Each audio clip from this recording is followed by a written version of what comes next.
base da nossa série de mensagem e da nossa igreja. Diz assim: pois dele vivemos, nos movemos e existimos. Como disseram alguns dos poetas de vocês, também somos descendência dele. Só a primeira parte do versículo 28. Pois nele vivemos, nos movemos e existimos. Somente até aí. Pois bem, queridos, quando eu estava lendo um pouco, e toda mensagem, quando você vai pregar, e quem prega sabe o que é isso, você precisa ler o texto, o contexto e o pós-texto, para não haver heresia. Você lê o 17, você lê o 16, o 17 e o 18, e lê o 17, mas pelo menos umas 3, 4 vezes, para que a história, para que o entendimento, ela possa encalacrar, entrar na sua cabeça. Quando o apóstolo Paulo fala sobre isso, ele fala esse texto, o apóstolo Paulo estava em Atena.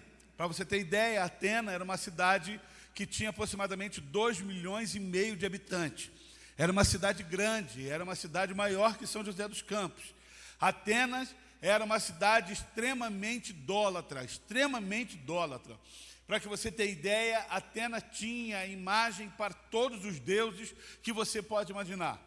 Imagem do Deus Sol, imagem do Deus da fertilidade, imagem do Deus da sexualidade, imagem de tudo, imagem da prosperidade, da riqueza, de tudo.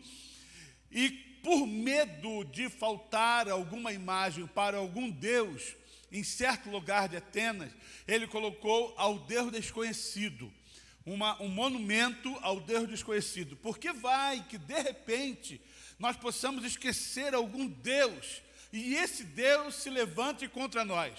Então levantaram um poste ídolo ao Deus desconhecido. Apóstolo Paulo, andando por essa cidade, ele começa a reparar o tamanho da idolatria de Atenas. Ele começa a reparar o tamanho da idolatria daquele povo em relação ao medo do que os deuses poderiam fazer, do que os deuses poderiam trazer de consequência para a vida deles.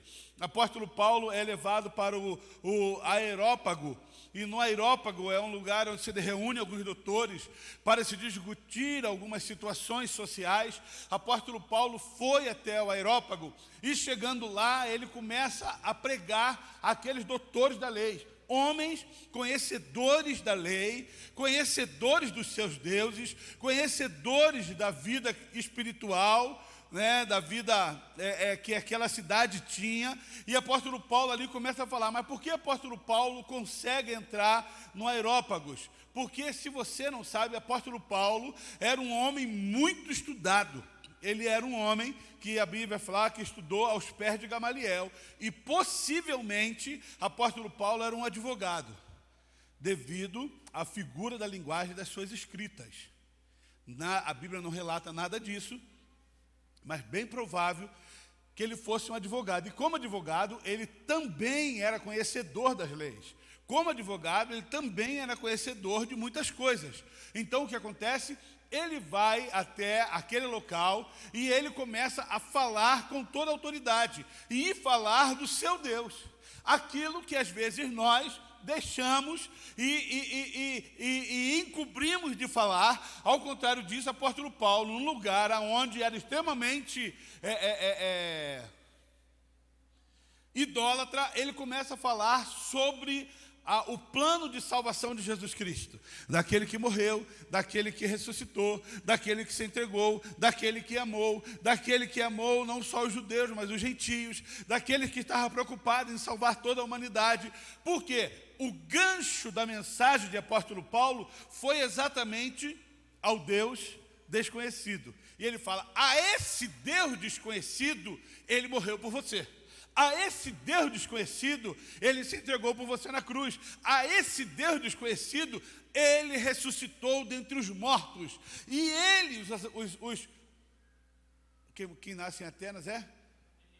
Atenienses. Ia falar ateneus. Atenuados. Os atenienses, é isso mesmo que eu falei? Os atenienses não tinham essa ideia que alguém poderia ressuscitar dentre os mortos. Você imagina que desafio, que surpresa você falar de um Deus que ressuscitou dentre os mortos. Apóstolo Paulo fala, prega, ensina, passa um tempo ali, e aí nesse tempo o apóstolo Paulo, ele fala o que nós acabamos de falar do versículo 28. Pois nele vivemos, pois nele nos movemos, pois nele existimos. E se você continuar o versículo, diz assim: como disseram alguns dos poetas de vocês gregos. Essa frase não foi uma frase criada por Paulo. Era um poeta grego que tinha escrito isso. Paulo, sendo conhecedor até dos costumes dos costumes gregos, dos escritores gregos, ele usa uma frase de um escritor, de um poeta, para poder ilustrar o nosso Deus. Pois bem, quando nós falamos sobre isso, então, você começa a entender que Paulo, ele tinha algo que queimava em seu coração, algo que o queimava para poder falar desse Senhor. E ele relata essas três palavras, esses três verbos de forma tão desafiadora nos nossos corações. Porque nele vivemos, nos movemos e nele nós existimos. Não há vida fora do Senhor.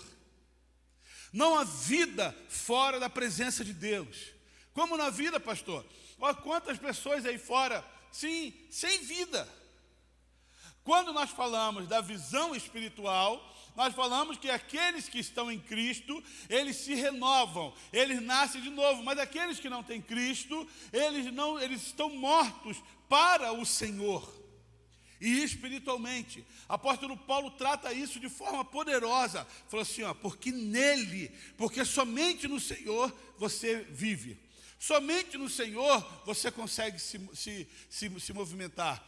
Somente no Senhor você consegue existir. Você consegue se tornar filho de Deus. E hoje nós vamos entrar somente na questão nele vivemos. É interessante que esse vivemos, quando você vai procurar no dicionário, nós falamos assim,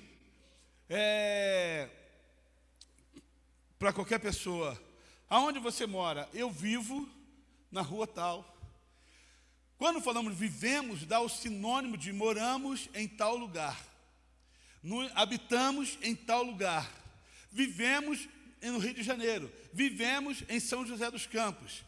Quando nós falamos vivemos na questão espiritual, não está relacionado à moradia, não está relacionado à rua, a número, a endereço, está relacionado em vida ativa diante de Deus, vida constante diante do Pai, está relacionado no nosso envolvimento para com o Senhor, não aonde você habita, não aonde você dorme, mas o quanto você tem vivido para o Senhor e com o Senhor.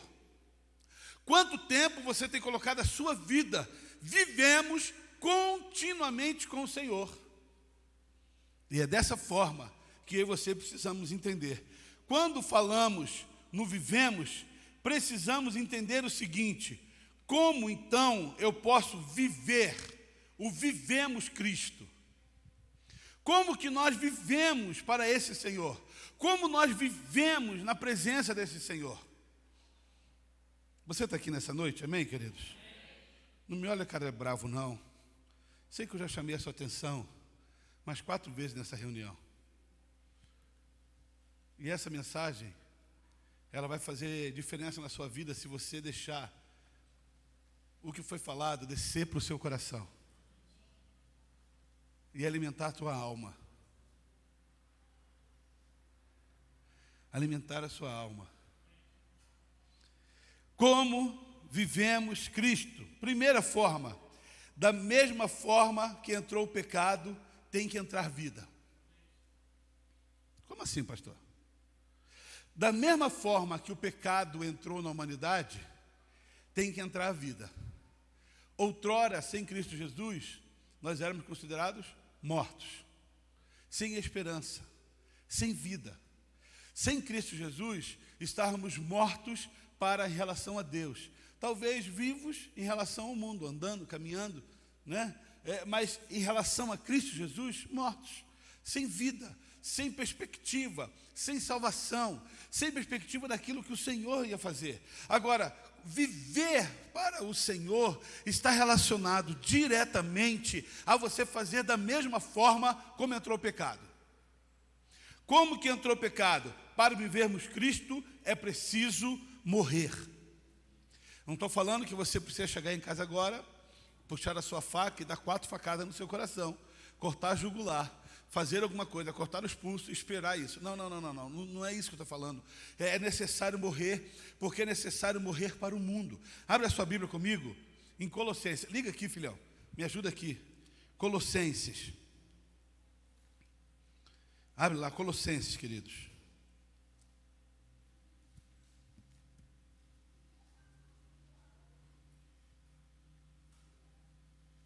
Alguém tirou Colossenses da minha Bíblia. Colossenses,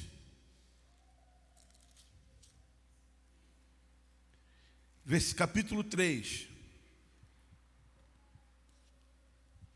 Olha o que diz. 3:3. Pois vocês morreram, e agora a sua vida está escondida com Cristo em Deus. Quando Cristo, que é a sua vida, foi manifestado, então vocês também serão manifestados com Ele em glória. Assim, façam morrer tudo o que pertence à natureza terrena de vocês: imoralidade sexual, impureza, paixão, desejos maus e a ganância, que é a idolatria. Para vivermos com o Senhor, nele vivemos, é necessário morrer. É necessário nós matarmos a nossa carne. É necessário mortificarmos os nossos desejos humanos. É necessário nos entregarmos e negarmos a nós mesmos. É necessário nós fazermos isso todos os dias. É necessário você se olhar e falar: não, eu não vou fazer isso, porque isso não pertence a reino, porque isso não pertence ao Senhor, porque isso não agrada ao Senhor. Crente que não mortifica a carne não tem caminho para o céu. Pastor, que convicção mais terrível. A carne, ela nos conduz ao caminho da perdição. Se você tem complacência, se você tem caminho andando junto com a sua carne, não tem jeito. O Espírito Santo não habita na sua vida e na minha vida. Para eu permitir que o Espírito Santo habite em mim, é necessário nós mortificarmos a carne. Chega de cristianismo de qualquer jeito, de cristianismo de faz de conta, de cristianismo de o que tem, eu gosto disso. O que tem, eu uso isso, é porque eu gosto. Nem tudo que eu gosto eu posso fazer, porque não agrada ao meu Senhor. Você está aqui, irmãos? Amém? É necessário mortificar a carne. Senão, nele vivemos, não vai existir. Nele vivemos, não vai acontecer. Pastor, você não está entendendo. Eu mortifico tudo, mas eu gosto de fazer assim. Eu nem vou na igreja desse jeito, mas quando eu ando na rua, eu gosto de ser desse jeito. Eu nem faço isso, mas quando eu estou lá fora, eu faço desse jeito. Eu nem faço isso na igreja, mas lá fora, o que tem? Eu estou no meio da minha família, e no meio da minha família eu posso fazer. Não. Você não pode fazer. Esse cristianismo de faz de conta, esse cristianismo de água com açúcar, esse cristianismo de passar a mão e falar que o mais importante é você estar na igreja do que fora, é um cristianismo mentiroso. O mais importante é você e eu termos a certeza que se o Senhor tocar a trombeta, você vai para o céu. É esse cristianismo que o Senhor quer de mim e de você. Não é um cristianismo, eu vou, tadinho, não chama a atenção dela não. deixa ela na igreja, porque quem sabe, de repente, em algum momento da vida, acontece um pilim-pim-pim e ela se converte. Não, só há conversão, querido, quando você é confrontado pelo Espírito Santo. Só há conversão quando o Espírito Santo nos confronta, e eu paro e sou tão nocauteado pela presença do Espírito Santo que eu falo, isso não cabe em mim. Para eu viver Cristo, eu não posso fazer isso, eu tenho que abrir mão de algumas coisas da minha vida. Agora, escuta uma coisa, se você aceitou Jesus Cristo e não abriu mão de nada, alguma coisa está errada, porque não somos totalmente perfeitos. É necessário transformação, queridos. É necessário mudança de vida. Para vivermos nele, é necessário que a carne esteja mortificada. Você não está entendendo? É mortificada. Aí eu renuncio, eu não quero, eu não vou viver mais assim. Mas eu sou assim. Não. Você não é assim, não. Você se acostumou a ser desse jeito. O plano do Senhor foi um plano de salvação, foi um plano de santidade. Quem disse que você precisa ter essa mente promíscua? Quem disse que você precisa ter um relacionamento promíscuo com a sua esposa? Quem disse que você precisa ter bebido escondido nos armários da sua casa para que ninguém veja? Quem disse que você precisa fazer as coisas escondido? Quem disse que você precisa abrir a internet escondida? E eu estou cansado de ouvir essas histórias. Você precisa tomar vergonha e tomar um passo definitivamente para Cristo Jesus. Se você decide viver Cristo, viva de forma integral. O que eu vim fazer aqui hoje?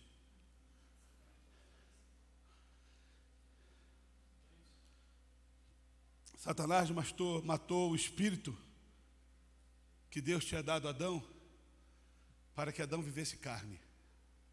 Jesus Cristo veio para matar a carne, para que você viva no Espírito de Deus. Você precisa entender isso. A obra de Satanás foi tirar um homem do Espírito de Deus e implantar a carne no coração dele. Adão estava lá com Eva, feliz da vida no jardim. Sabe o que foi que Satanás fez? Tira o Espírito de Deus e põe a carne no coração do homem.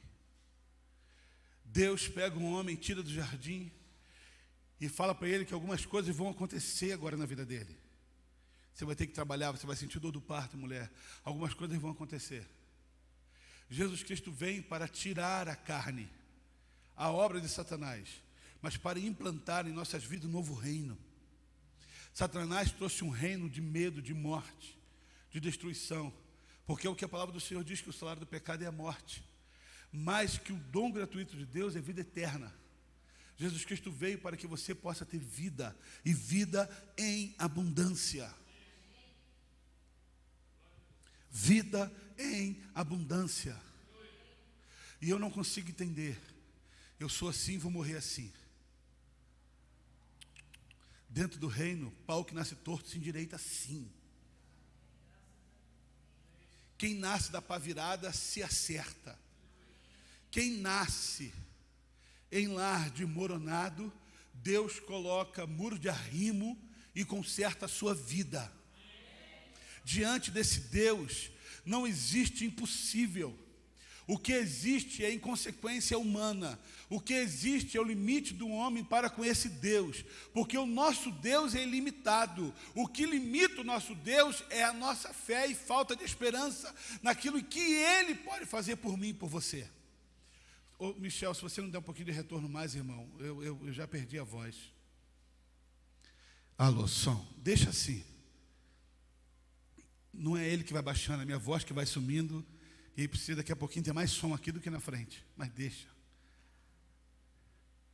É isso que Satanás quer, querido. Ele quer acabar com a minha vida e com a sua vida. E sabe o que me incomoda profundamente? Sabe o que me incomoda profundamente? É você trocar céu por inferno, por qualquer coisa. Por qualquer coisa. Por qualquer programação. Por qualquer baladinha. por qualquer conversinha, por qualquer visitinha familiar. Observa, em nome de Jesus, abre o teu olho, que as escamas dos teus olhos caiam nessa noite, em nome de Jesus. Preste atenção, quais são os motivos reais que você tem faltado à igreja? Que os teus olhos caiam, quanto tempo faz que você não lê a palavra de Deus? Que as escamas dos teus olhos caiam, quanto tempo faz que você não chora na presença de Deus? Não é chorar porque alguma coisa está te faltando, é chorar na presença do Senhor. Não somos mais sensibilizados pela presença de Deus, porque a carne grita mais alto. E não conseguimos chorar na presença do Senhor. Eu queria ter colocado o vídeo dessa irmãzinha cantando. Uma irmã que canta totalmente desafinado, sem instrumento, sem nada, mas o povo cantando como se não houvesse amanhã. Mas crente reclama. Porque o som está muito alto, porque o retorno não está funcionando, porque as coisas não estão boas. Eu não vou porque eu estou de bico, eu não vou porque o meu pé está machucado, eu não vou porque eu estou cansado, eu não vou porque chegou meu familiar em casa. Família que não te respeita e você não põe em ordem, ele nunca vai te respeitar. Eu já falei isso aqui dezenas de vezes. Família que chega na hora do culto, ela precisa entender que o mais importante na tua vida é Cristo. Querido, você quer ir comigo? Não, então fica aí que eu já volto. São só 2 horinhas de culto, já volto já. Eu já volto já. Você fica à vontade, abre a geladeira, está cheio de água, bebe bastante água. Ou é só na minha? Bebe água, parece uma piscina a geladeira, né, irmão Milton? Na casa do irmão Milton, não. A casa do irmão Milton é recheada. Mas na minha casa parece uma piscina. Fica à vontade, mas eu vou para o culto. Porque o mais importante para a minha vida é o meu Senhor. Irmão, se você não colocar limite, se você não colocar no seu coração algumas coisas importantes, festinha, dia de domingo, eu não participo. Por quê? Porque domingo é dia de eu ir em casa do Senhor.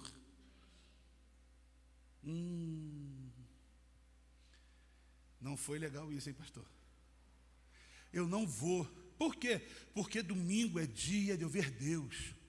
Eu já não vou na segunda, não vou na terça, não vou na quarta, não vou na quinta, não vou na sexta, não vou no sábado, e já não vou domingo. Já faz 3 semanas que você não vem à igreja, você nem se deu conta disso. Já faz 1 mês que você não adora ao Senhor, você não faz conta disso. Já faz 1 mês que você não presta cultos ao Senhor, e você não dá conta disso. E ainda fala, eu quero viver para Ele. Quer nada. Viver requer comunhão. Viver requer estar junto. Eu vivo para a minha família porque diariamente, várias vezes por dia, mesmo estando fora de casa, e aí, Débora, está tudo bem? Já acordou? Estou chegando, vamos tomar café. E aí, filha, eu vou te pegar, está tudo bem? Como é que está? E aí, Zacão, como é que está? Está tudo bem? Eu vivo para eles porque eu coloquei isso no meu coração. Se você não colocar isso no seu coração, que você tem que viver para o seu Deus, nada vai acontecer.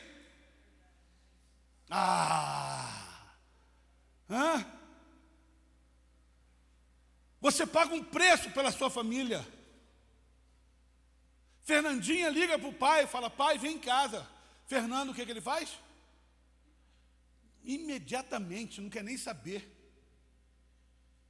Hora do meu almoço, estou chegando em casa para almoçar com a minha filha. E não é gostoso, Fernando? É uma coisa maravilhosa. Agora, você precisa fazer isso para o seu Deus. Vivermos para o Senhor é quando você deixa a sua carne morta e permite com que essa graça do Senhor traga vida na sua vida. Traga vida na sua vida.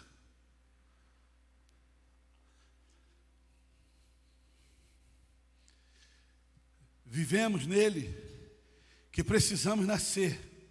Vivemos nele significa que a pessoa foi perdoada e justificada por Deus. Romanos capítulo 3.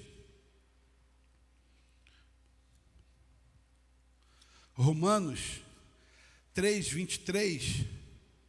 Diz o seguinte, queridos. Todos pecaram e carecem da glória de Deus. Viver nele significa que a pessoa foi perdoada e justificada por Deus. Você precisa entender que viver no Senhor, como o versículo diz, já não há mais condenação para quem está em Cristo Jesus. As coisas velhas já se passaram e eis que tudo se fez novo. Viver para o Senhor Jesus Cristo é você entender que você foi perdoado, renovado, justificado, transformado pelo poder que há em Cristo Jesus. E se eu sou justificado e transformado, Ele me fez um novo homem, eu preciso fazer valer isso na minha vida. Eu preciso fazer valer isso na minha vida. Agora preste atenção no que eu vou te dizer. Sabe por que o novo homem ele se renova todos os dias? Eu vou voltar ao que eu já estou falando desde o começo dessa reunião. Porque todos os dias eu tenho que orar. Porque todos os dias eu tenho que buscar. O novo homem se renova. Porque se eu não orar e se eu não ler, o Alexandre fica insuportável. O Alexandre fica mulherengo, o Alexandre se torna ladrão. O Alexandre se torna com boca suja, o Alexandre se torna irresponsável, o Alexandre se torna mal-humorado, o Alexandre se torna uma pessoa que não tem como conviver com ele. Mas para ele poder viver bem, ele se renova todos os dias na presença do seu Deus, na presença desse que é Senhor. E eu quero te dizer isso para que você entenda que eu não sou melhor do que você. Para que você seja renovado e transformado, é necessário que diariamente você se alimente daquilo que te transforma. É necessário que diariamente você se alimente daquilo que gera vida na sua vida. É necessário isso, igreja. É necessário que você venha nutrir a sua vida com a vida de Deus. Ao invés de você colocar pagode no seu carro, você coloca uma música cristã. Pastor, mas eu não posso ouvir pagode? Pode, eu gosto, eu ouço. Olha, acredita nisso? Eu gosto. Mas tem dias que eu falo assim, não dá. Não dá. Porque se eu ouvir o que a minha carne pede para ouvir, eu vou começar a olhar as mulheres na rua. Eu vou começar a querer brigar no trânsito. Eu vou começar a querer levantar o dedo para as pessoas que me fecham no trânsito. É igual a você ou não é? Pouquinho pior talvez. Esses dias eu estava dirigindo e um cara sai da minha direita, entra na minha frente, eu piso no freio, o cara corta e entra. E eu estava com o passageiro.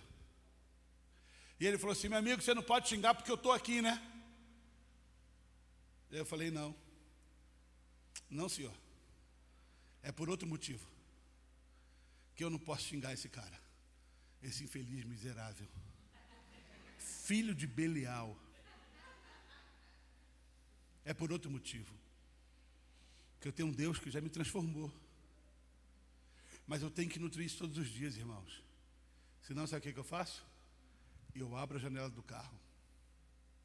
A mãe dele se torna as piores das mulheres desse mundo.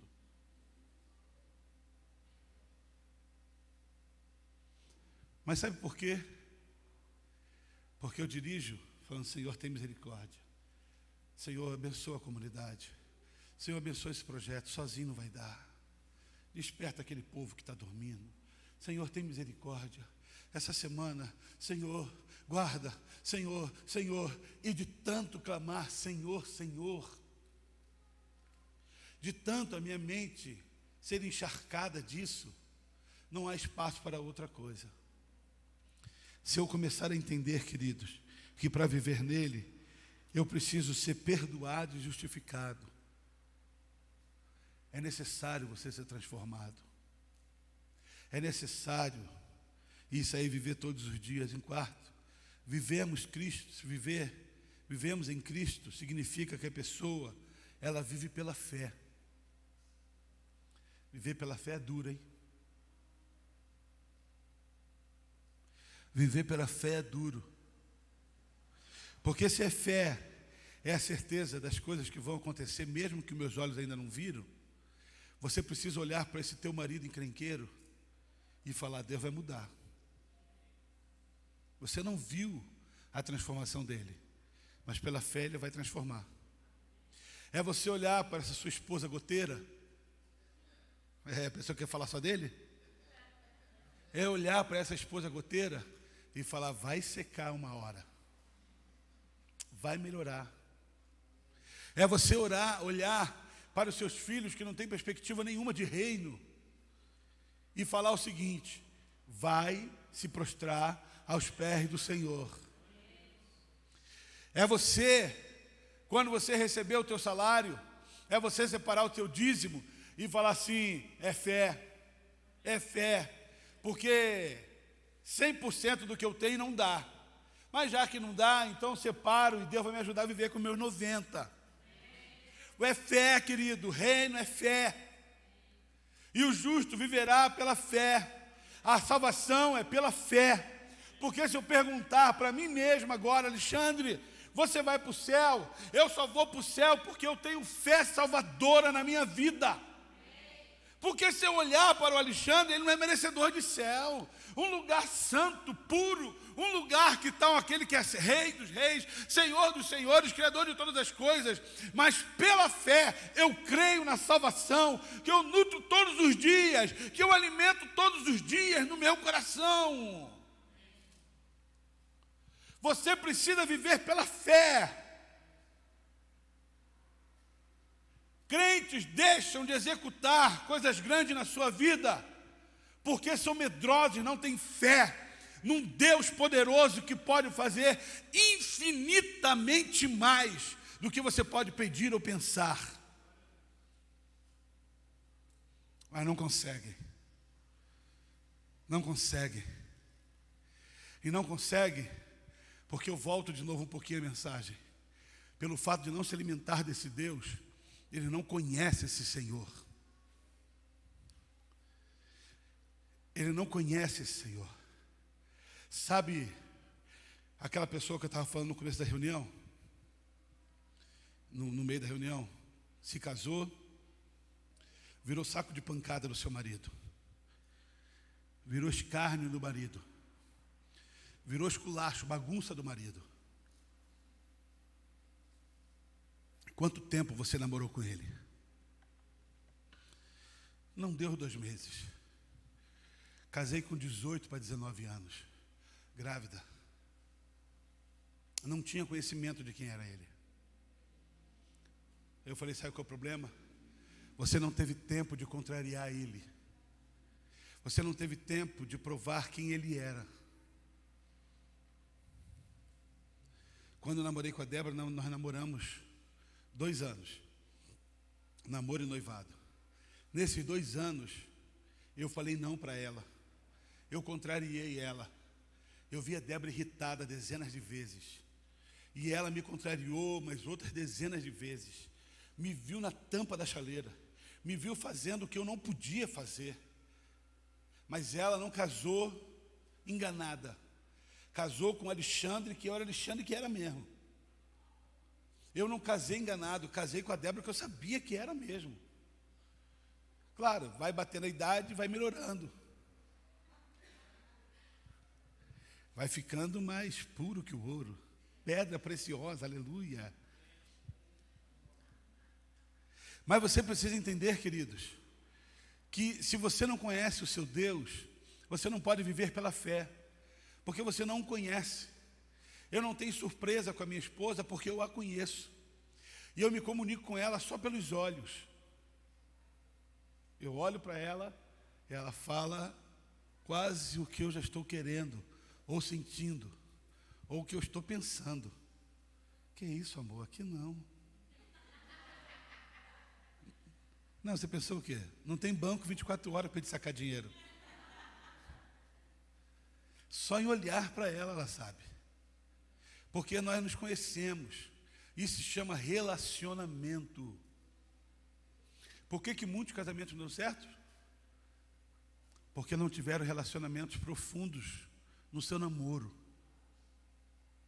Você não consegue viver pela fé porque você não se relaciona com esse Deus. Com esse Deus que pode mudar a sua história. Isaac se referiu a uma pessoa em relação a mim e a Débora. E ele falou duas coisas para essa pessoa. Uma, você vai olhar para meus pais e você vai acreditar em casamento. Eu fiquei feliz da vida. E outra, você vai olhar para meus pais e é impossível você não ver fé. Eu nunca pedi para ele falar isso. Eu nunca pedi, filho, quando alguém te encontrar e alguém quiser conhecer o papai, por favor, você fala os 3 pontos da vida cristã que o papai... Não, você não precisa fazer isso. Nunca imaginei. Um dia você vai conhecer meus pais. E quando você conhecer, você vai ver 2 coisas, que vale a pena viver casado. Segunda coisa, você vai olhar para eles e ver fé. Será que as pessoas têm olhado para você e têm olhado assim e falam assim, eu vejo fé na sua vida. Para nele vivermos, você precisa viver pela fé. Você precisa viver pela fé. Mas sabe qual é um dos grandes problemas? As más notícias, presta atenção em mim, as más notícias têm azedado a sua vida cristã. As más notícias têm feito desandar a sua vida cristã. As más notícias, as situações erradas ou errôneas, têm feito você e eu desistirmos de caminharmos com Cristo, porque a notícia não é boa. Mas quem disse que a notícia não sendo boa, Deus já abriu mão da minha vida. Não é porque as notícias não são boas que Deus abriu mão de mim. Deus nunca vai abrir mão de mim e de você. Se as coisas não deram certo, porque não era o tempo de Deus, não era a vontade de Deus, não era o que Ele queria. Tenha paciência, tenha calma, vai adiante, tenha fé, espere no Senhor, Ele vai fazer, Ele vai cumprir, Ele vai mexer, Ele vai se mover. Calma, espera no Senhor, pratique a sua fé, esperei pacientemente no Senhor, Ele me ouviu e se inclinou ao meu favor, mas Ele diz, esperei pacientemente. Sabe qual é o problema da igreja de hoje? Pacientemente.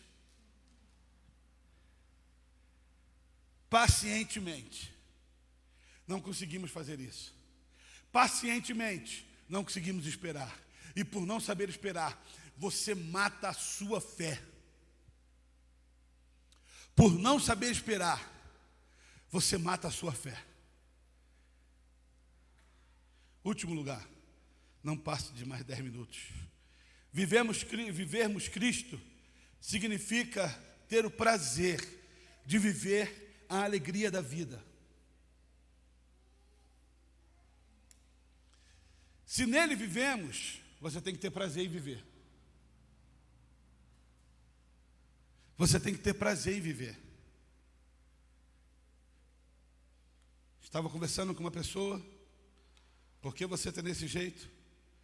Porque eu perdi a alegria de viver. Pelo telefone, perdi. Eu perdi a esperança, não tenho mais alegria. Por que você não tem mais alegria? Eu vou à igreja. Eu vou na igreja todos os domingos, mas eu não tenho mais alegria no que faço. Mas é aí que está o erro do crente. É aí que está o seu erro, o meu erro. Nós acharmos que só você vir à igreja já pronto. Resolveu o seu problema. Já renovou a sua vida. Você agora vai ter alegria de vida. Não é verdade. Não é verdade. A alegria de vida é testada quando você deita no seu travesseiro. A alegria de vida é testada quando você acorda pela manhã. A alegria de vida é testada quando você passa por uma luta inesperada na vida. E aí você fala, meu Deus, e agora? Isso não tem jeito. E você até chora pelo seu problema, mas você sabe que o seu Deus está contigo. E Ele renova o teu coração com alegria e a certeza de um amanhã melhor. Vivermos nele é você ter o prazer da vida. É você entender que não há condenação, não há medo, não há culpa. Nós temos segurança. O crente dos dias de hoje, ele não consegue ter alegria. Ele não consegue ter alegria. Sabe por quê, irmão Milton? Porque o crente de hoje só vem à igreja para receber. Ele não vem para oferecer. E a Bíblia fala que é melhor você dar. É mais satisfatório você dar do que você receber. O crente não pode ser conhecido pelo aquilo que ele recebeu. Você viu, pastor? Aleluia! Homem de Deus ganhou um carro, glória a Deus. Não. Quero saber quem deu o carro para o pastor. Porque bom não é quem ganhou, é quem deu. Bom não é quem está ganhando. Bom é quem foi quebrantado no coração a tal ponto de oferecer alguma coisa. Mas a igreja de hoje, ela está preocupada em receber. Eu quero, preciso de uma bênção, eu não vou desistir. Sem ela eu não vou sair daqui. Mentira, nem vem. Como é que não vai sair daqui? Só saio quando o Senhor me tocar.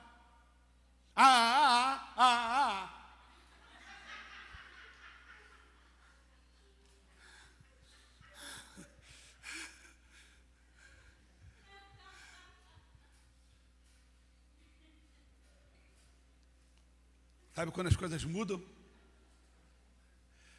Esse não precisa colocar no Face lá, não. Sabe quando as coisas mudam? Quando você deixa de querer de receber para começar a querer oferecer.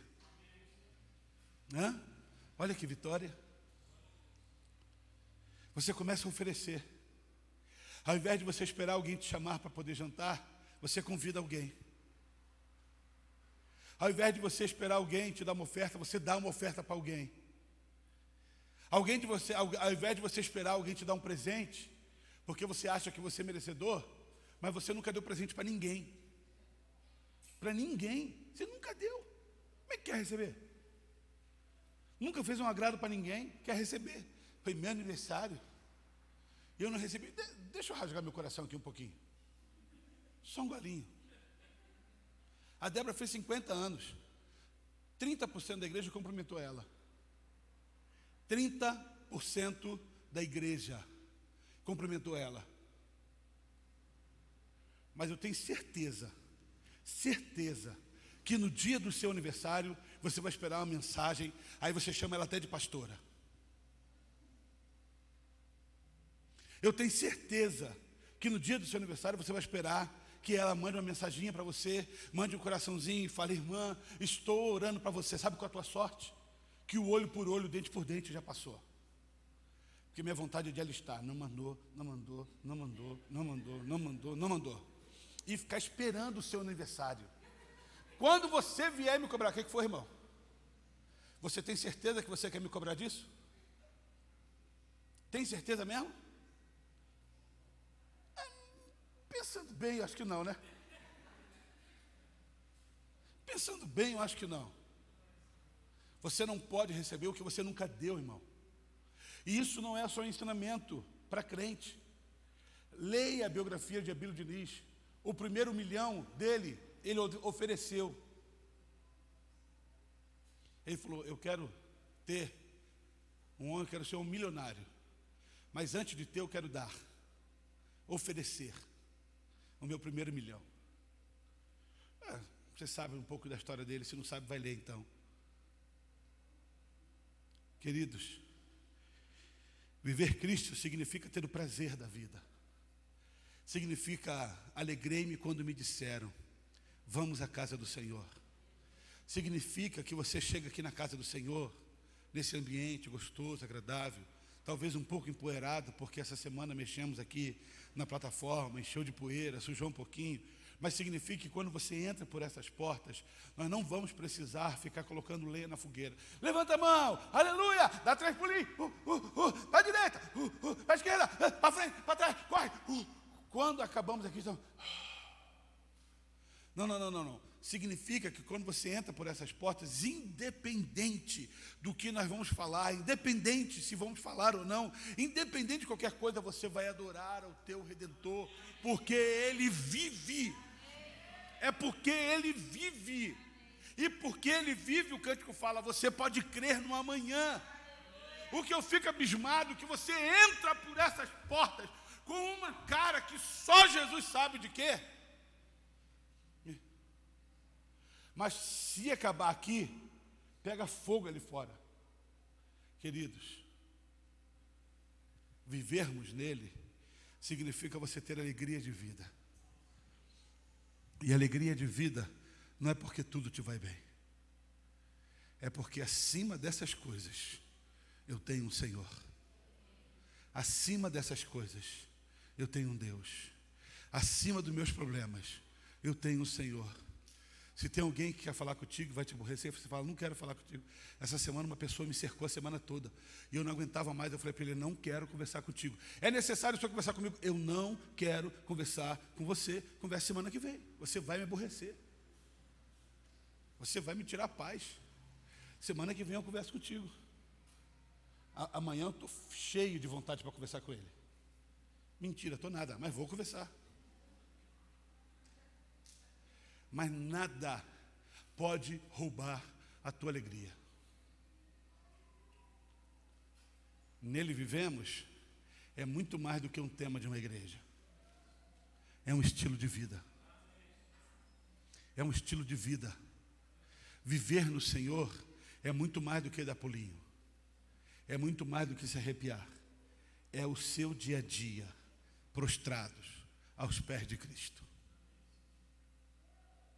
Ao seu dia a dia, prostrado aos pés do seu Senhor, independente das circunstâncias, independente do que aconteça. Eu sou teu e tu és meu. Eu sou teu e tu és meu. Tem um cântico que nós cantamos isso. Eu sou teu, Senhor. Não tem? É muito mais. Eu quero convidar você, a partir de quinta-feira. Primeiro você vir de quinta-feira, viu, irmão? Porque bate uma nhaca na tua vida do demônio. E eu vou repetir, do demônio, que você não vem. Pastor, mas eu estou trabalhando. É engraçado que eu fico pensando que só você trabalha. Você trabalha, Fernando? Você vem de quinta-feira. Mas você trabalha. Só você trabalha. Pastor, eu estou acabado. E quanto mais acabado você fica, mais acabado você é. Irmão, quero convidar você, a partir dessa reunião, a viver diferente. Troca seu Deus por nada não, irmão. Porque ele não vai fazer, mas ele pode te trocar por outra coisa. Pensou? Quando você chega na porta do céu, irmão Milton, aí o Senhor fala assim, sinto muito, Alexandre, não vou poder te atender agora. Faz o seguinte, vai para o inferno, que eu vou fazer outra coisinha, já volto. Vai indo. Não. O nosso Deus, ele nunca vai fazer isso. Nunca vai fazer. Porque isso não é do caráter dele, isso não é da essência dele. Ele sempre vai estar de braço. Seja bem-vindo à casa do Pai. Seja bem-vindo à presença do Senhor. Seja bem-vindo. Quero convidar você dessa reunião em diante, você não mais ficar sentado. Eu ficar assim, ó.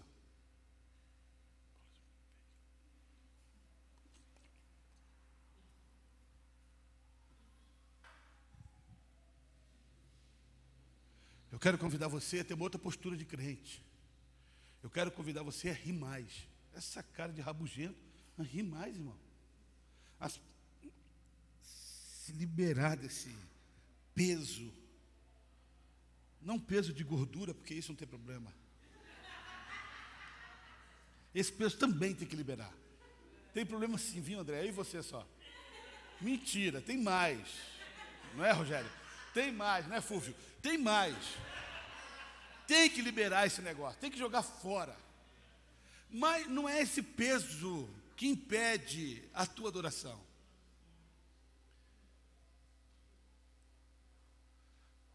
Eu gostaria que você tomasse uma nova postura. E essa comunidade, se você viver desse jeito, 2020 vai ser um ano de muitas colheitas, de muitos crescimentos. Vai ser um ano de grande fartura na igreja e na tua vida, se você se livrar desse peso e viver para o Senhor. Vamos ficar de pé.